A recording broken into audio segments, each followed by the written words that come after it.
सकट चौथ व्रत कथा। सकट चौथ की कहानी। श्री गणेशाय नमः। नमस्कार प्रिय भक्तगणों, सभी लोगों को संकटों और दुखों को हरने वाला सकट चौथ की शुभकामनाएं। सनातन धर्म में चतुर्थी तिथि का विशेष महत्व है।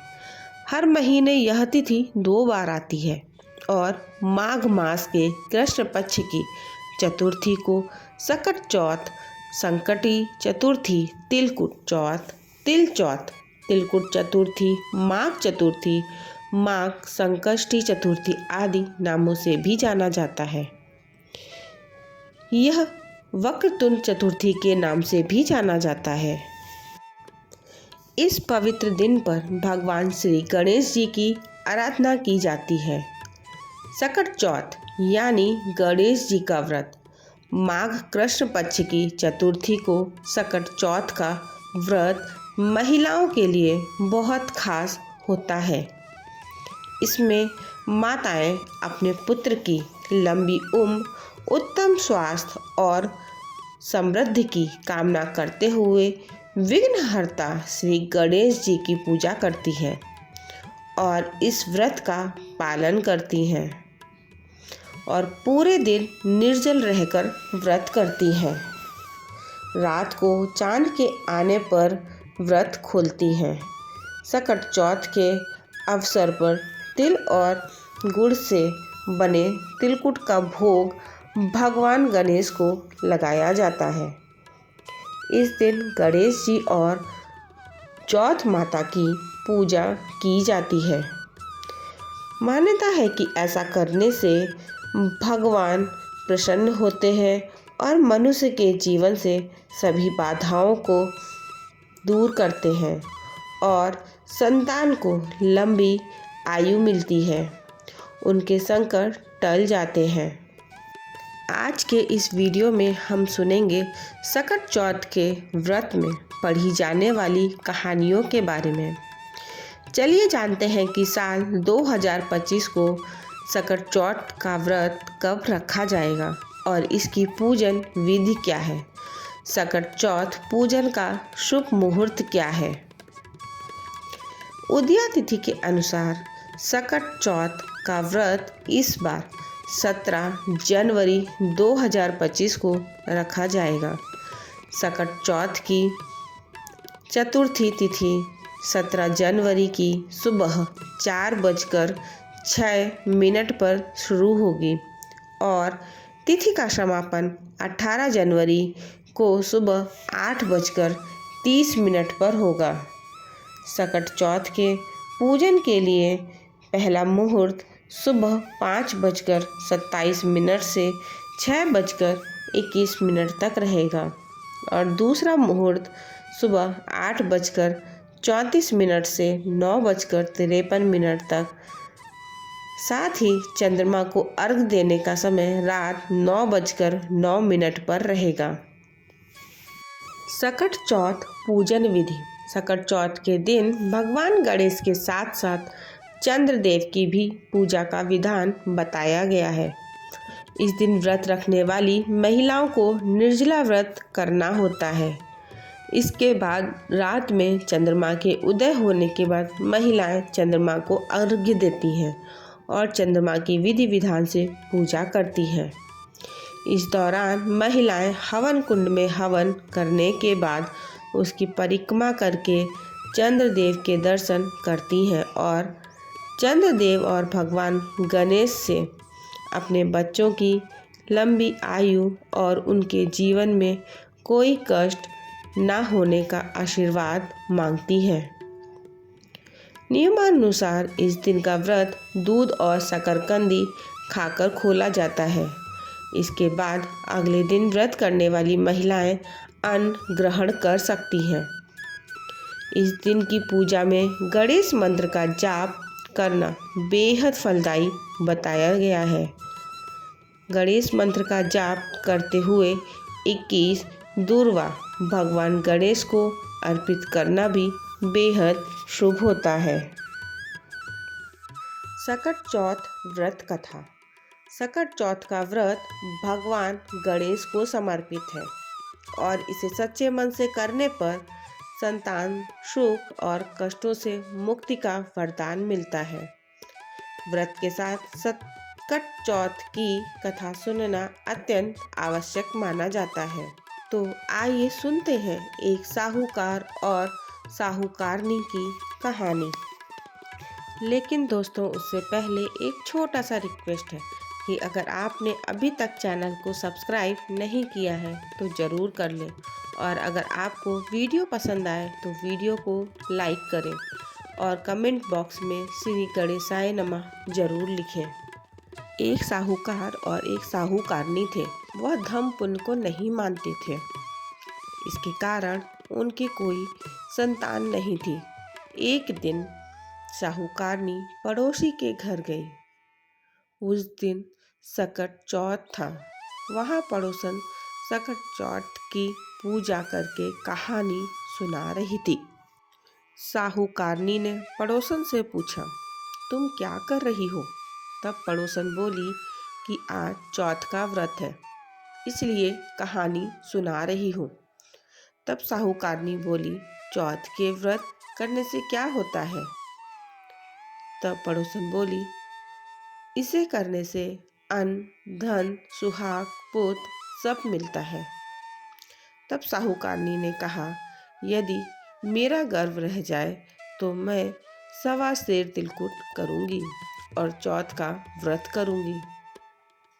श्री गणेश भगवान की कृपा से साहूकारनी के गर्भ रह गया, तो वह बोली कि मेरे लड़का हो जाए तो मैं 2.5 सेर तिलकुट करूँगी।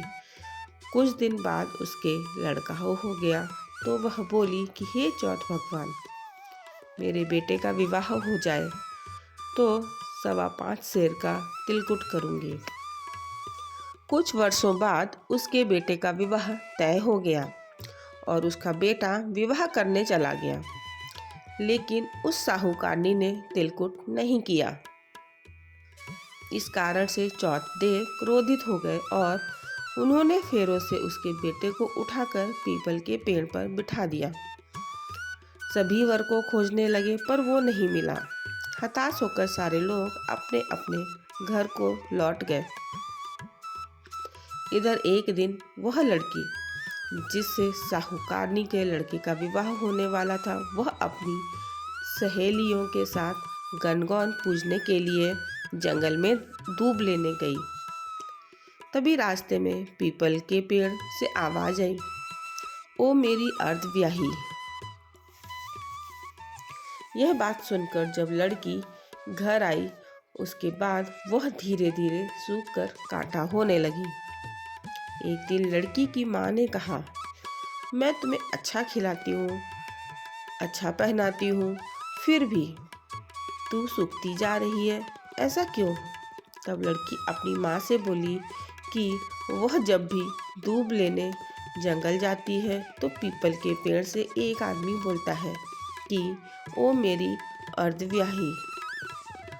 फिर वह उस लड़के का वर्णन करते हुए बताती है कि उसने मेहंदी लगा रखी है और सेहरा भी बांध रखा है।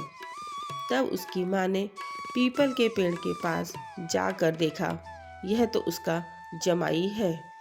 तब उसकी माँ ने जमाई से कहा, यहाँ क्यों बैठे हो? मेरी बेटी तो अर्धव्याही कर दी, और अब क्या लोगे? साहूकारनी का बेटा बोला, मेरी माँ ने चौथ का तिलकुट बोला था लेकिन नहीं किया, इसलिए चौथ माता ने नाराज होकर यहाँ बैठा दिया। यह सुनकर उस लड़की की माँ साहूकारनी के घर गई और उससे पूछा कि तुमने सकट चौथ का कुछ बोला है क्या? तब साहूकारनी बोली, तिलकुट बोला था। उसने कहा, साहूकारनी बोली, मेरा बेटा घर आ जाए तो 2.5 मन का तिलकुट करूँगी। इससे श्री गणेश भगवान प्रसन्न हो गए और उसके बेटे को फेरों में लाकर बैठा दिया। बेटे का विवाह धूमधाम से हो गया। जब साहूकारनी के बेटा एवं बहू घर आ गए, तब साहूकारनी ने 2.5 मन तिलकुट किया और बोली, हे चौथ देव, आपके आशीर्वाद से मेरे बेटा बहू घर आए हैं, जिससे मैं हमेशा तिलकुट करके व्रत करूंगी।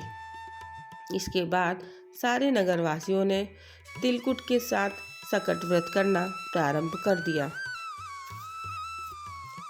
हे सकट चौथ, जिस तरह साहूकारनी को बेटे बहू से मिलवाया, वैसे ही हम सबको मिलवाना। पौराणिक कथा के अनुसार एक बार देवतागण संकट में घिरे हुए थे। सभी देवता कैलाश पर्वत पर भगवान शिव की शरण में पहुंचे। वहां पर भगवान गणेश और कार्तिकेय जी भी उपस्थित थे। भगवान भोलेनाथ ने अपने पुत्रों कार्तिकेय और गणेश से पूछा कि तुम दोनों में से कौन देवताओं के संकट को दूर करेगा। दोनों ने ही कहा कि वे देवताओं को संकट से उबार सकते हैं। तब भगवान महादेव ने एक योजना बनाई और कहा कि तुम दोनों में से जो पहले धरती की परिक्रमा करके आएगा, उसे ही देवताओं के संकट को दूर करने का अवसर मिलेगा। यह सुनते ही कार्तिकेय मोर पर सवार होकर पृथ्वी की परिक्रमा करने चल दिए। गणेश जी का वाहन मूषक था और उससे पृथ्वी की परिक्रमा जल्दी कर पाना संभव नहीं था। गणेश जी ने अपने माता पिता को एक जगह बैठाया और उनकी परिक्रमा करनी शुरू कर दी। 7 बार परिक्रमा करने के बाद वे अपने माता पिता को प्रणाम करके एक तरफ खड़े हो गए। कुछ देर में कार्तिकेय वहां आ गए और स्वयं को विजेता बताने लगे। तब शिव जी ने गणेश जी से पूछा कि उन्होंने पृथ्वी की परिक्रमा करने की जगह माता पिता की परिक्रमा क्यों की। गणेश जी ने कहा कि माता पिता के चरणों में ही समस्त लोक होता है। यह सुनकर भगवान शिव प्रसन्न हुए और गणेश जी को विजयी घोषित किया और गणेश जी को देवताओं के संकट दूर करने का आदेश दिया। गणेश जी को आशीर्वाद दिया कि जो व्यक्ति चौथ के दिन व्रत रखकर तुम्हारी पूजा करेगा और चंद्रमा को अर्घ्य देगा, उसके सभी संकट दूर होंगे और पाप मिटेंगे। इसके साथ ही उसे पुत्र, धन, सुख, समृद्धि आदि की प्राप्ति होगी। किसी नगर में एक कुम्हार रहता था। एक बार जब उसने बर्तन बनाकर आवा लगाया तो आवा नहीं पका। परेशान होकर वह राजा के पास गया और बोला कि महाराज, ना जाने क्या कारण है कि आवा पक ही नहीं रहा है। राजा ने राज पंडित को बुलाकर कारण पूछा। राज पंडित ने कहा, हर बार आवा लगाते समय एक बच्चे की बलि देने से आवा पक जाएगा। राजा का आदेश हो गया। बलि आरंभ हुई। जिस परिवार की बारी होती, वह अपने बच्चों में से एक बच्चा बलि के लिए भेज देता। इस तरह कुछ दिनों बाद एक बुढ़िया के लड़के की बारी आई। बुढ़िया के एक ही बेटा था तथा उसके जीवन का सहारा था, पर राजा की आज्ञा के आगे कुछ नहीं देखती। दुखी बुढ़िया सोचने लगी, मेरा एक ही बेटा है, वह भी सकट के दिन मुझसे जुदा हो जाएगा। तभी उसको एक उपाय सूझा। उसने लड़के को सकट की सुपारी तथा दूब का बीड़ा देकर कहा, भगवान का नाम लेकर आवा में बैठ जाना, सकट माता तेरी रक्षा करेंगी। सकट के दिन बालक आवा में बैठ गया और उधर बुढ़िया सकट माता के सामने बैठकर पूजा प्रार्थना करने लगी। पहले तो आवा पकने में कई दिन लग जाते थे, पर इस बार सकट माता की कृपा से एक ही रात में आवा पक गया।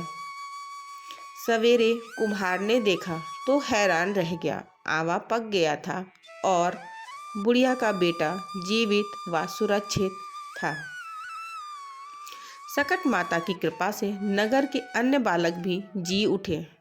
यह देख नगरवासियों ने माता सकट की महिमा स्वीकार कर ली।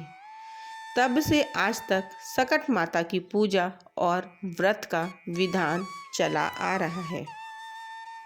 दोस्तों, आपको यह जानकारी कैसी लगी हमें कमेंट करके ज़रूर बताएं और ऐसी ही और जानकारी के लिए हमारे चैनल को सब्सक्राइब ज़रूर करें। धन्यवाद।